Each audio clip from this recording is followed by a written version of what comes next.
Welcome back to my channel. Today topic ఏంటంటే AP board of intermediate result అయితే ఎప్పుడు announcement చేస్తారో అనేది క్లుప్తంగా ఈ వీడియోలో తెలుసుకుందాం. ముందుగా ఏప్రిల్ రాష్ట్ర వ్యాప్తంగా 12వ తేదీన రిజల్ట్ అయితే ప్రకటించడం జరుగుతుంది. దీనికి కావాల్సిన చర్యలు చేపడుతుందని తెలియజేస్తుంది ఏపీ ప్రభుత్వం. ఇంటర్మీడియట్ వార్షిక పరీక్షలను విజయవంతంగా పూర్తి చేసినట్లు అధికారులు అయితే వెల్లడించడం జరిగింది.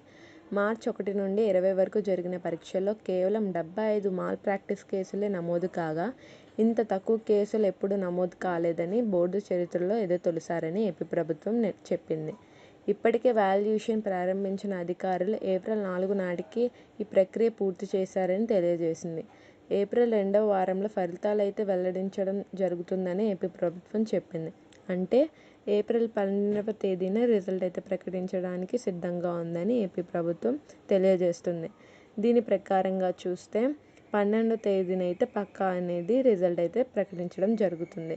ఇలాంటి మరిన్ని అప్డేట్స్ కోసం మన ఛానల్ని షేర్ చేయండి, లైక్ చేయండి, సబ్స్క్రైబ్ చేయండి.